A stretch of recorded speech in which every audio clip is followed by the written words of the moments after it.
safe plate. And I'm gonna spray this with some cooking spray, sugar, flour, eggs, butter, and almond extract.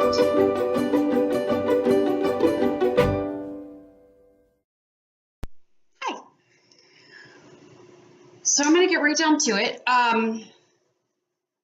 We are going to make pistachio little mini cupcake things drenched in glaze. It's delicious. You know, it's easy, but it's time consuming. So, but I do have an alternate that I'll share with you that is much less time consuming, but also there's less icing involved. So it's, you know, you're gonna have to decide which direction you want to go. So we're gonna start with a cake mix, like many of the other things you've been doing. This is a white cake mix. You can use a yellow one if you don't have a white one laying around, but I do like the white. So we are dumping that into the bowl. Pistachio pudding mix, instant, or I guess either one would work. This is where our pistachio flavor is coming from, and then we use almond to kind of bring it out a little bit. Dump this in. We're going to add 3/4 of a cup of oil, that vegetable oil or canola, again, whatever you got. Ah, dang. So I knew that was going to happen. So you guys, baking is like a science, you know, there's a lot of science, chemistry, and things involved. And I don't like science. I like science. I like science when scientists do it and stuff. I'm not like a nut job who doesn't believe in climate change or anything, but I'm not really that science minded, I guess you'd say. And so for me, a lot of what I've learned that maybe other people who are better at science could have understood, I have learned through, you know, just trial and error, a lot of it, or, you know, other people on the internet who are good at science. So that was 3/4 of a cup of oil. We are gonna add 4 eggs. I usually do it right into the bowl, which is why a lot of people who eat things I make sometimes like get a shell. Because, you know, when you do it right into the thing and a shell falls in, first of all, it's like probably gone. And even if you can see it, you start that little dance of like trying to get it out, like with your finger and like pushing it up against the side, and then it slips back down because it's all involved, entrenched in the egg white and all that. Also, I guess if you got like a bad egg, that would be bad, because then you got to throw out all of your ingredients that are already in there. And that is not, I do not like that at all. Oh my God, my shirt got caught in the apron. Oh God. So we have our cake mix, our pudding mix, our 3/4 cup oil, our 4 eggs. Now this recipe, by the way, cake mix, pudding mix, 4 eggs, 3 cups of oil. You can do any like flour flavor combination that you wanted. So if you wanted like a strawberry cake, you do like a strawberry cake mix. If you want to like do like strawberry lime or whatever, do a strawberry cake mix on like a lime. I guess they don't make lime pudding, but you get what I'm going with here. So any of those things, and then you know, it's up to you. Gonna mix this up. It's actually already not a bad green color, but I'm just gonna add maybe like a drop. 1 drop of the green food coloring to just give it a little extra intensity. Also, speaking of intensity, we're gonna add the last ingredient here, which is almond extract. Now, because I've gotten obsessed with pistachio flavored things, went to the internet and I got pistachio extract. It's not cheap, not cheap. And I'm honestly not really sure if it does that much to add to the flavor.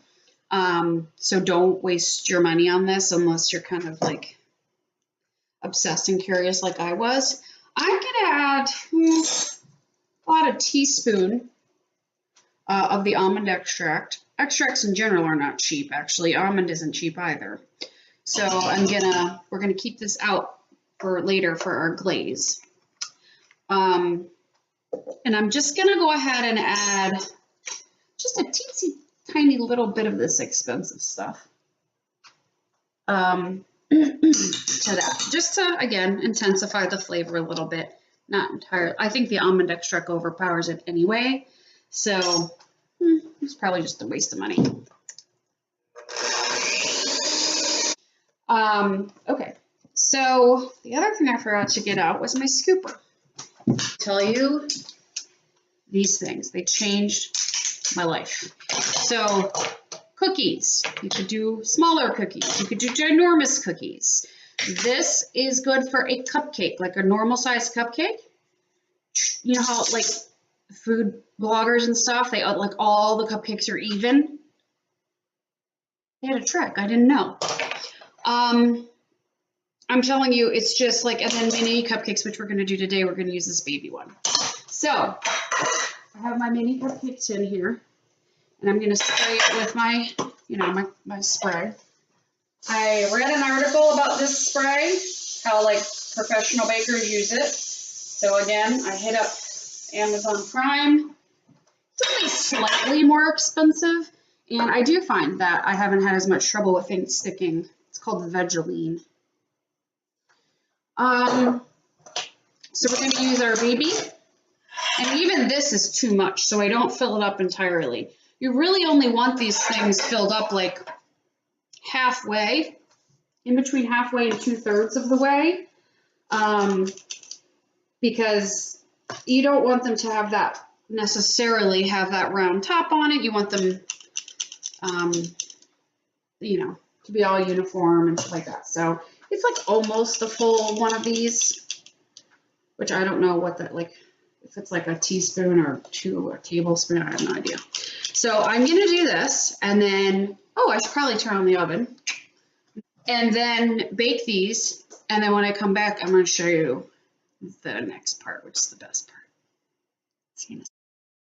Okay, so once they come out of the oven, they took about, it's a 350 oven, 8 or 9 minutes. You just really have to keep an eye on them because they're so small. They, there's like a fine line between undercooked and overbaked.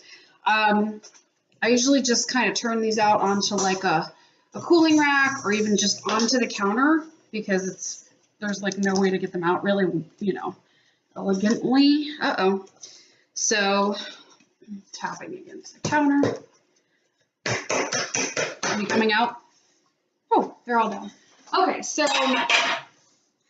we have them out. I'm just going to leave them here, actually, on the counter. And now they're still warm. We want them to still be just a bit warm, not hot, but warm enough, obviously, so you can touch them. So they're nice and cute and green. What we're going to do is make the glaze. So you can do this, obviously, while they're in the oven.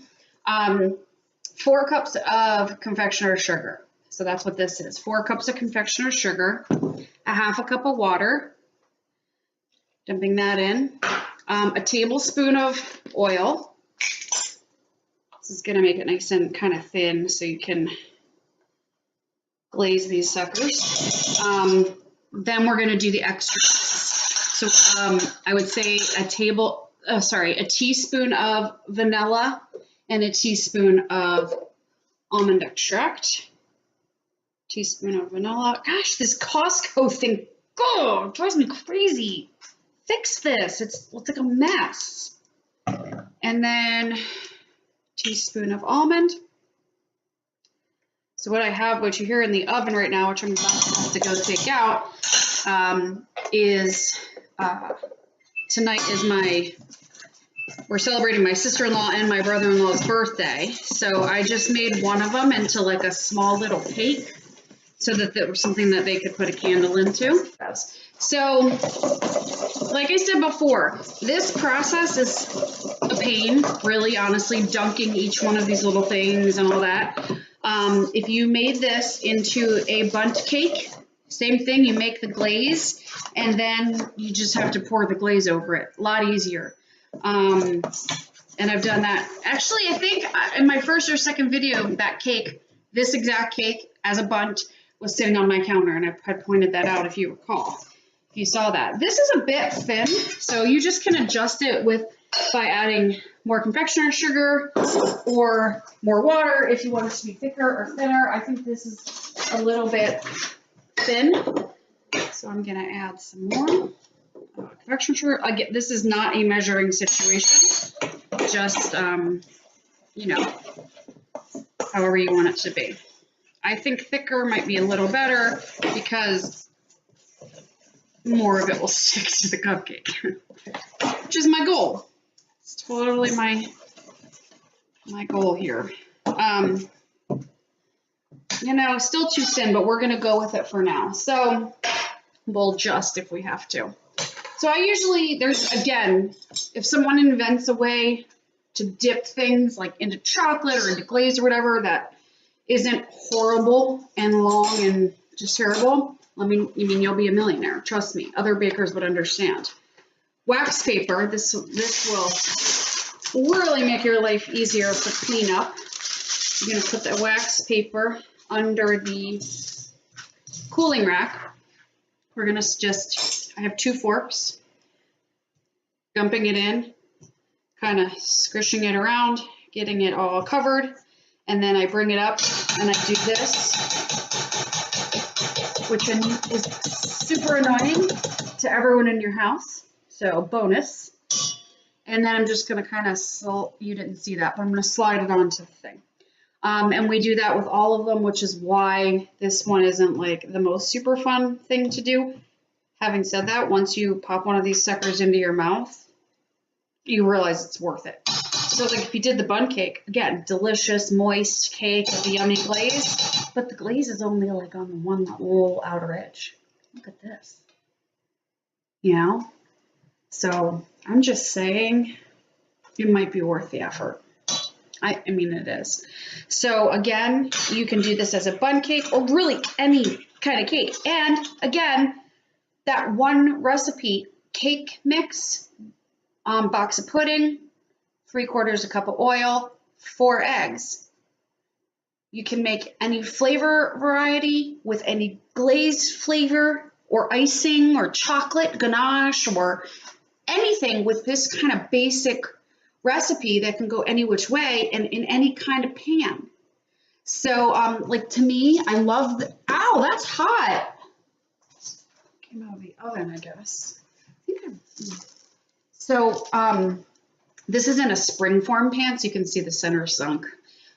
This is in a springform pan, so a springform pans are my favorite because then you just pop it and it literally just, it's hot, but it comes right out, see? I'll show you. It's done. So springform pans, fantastic. So yeah, let me know if you have any questions about anything or if I forgot anything, I'll come back and let you know. But I mean, I couldn't recommend these things more highly. And if you've had these, which I know a bunch of you watching this have had these, tell people they're really good. Okay, bye.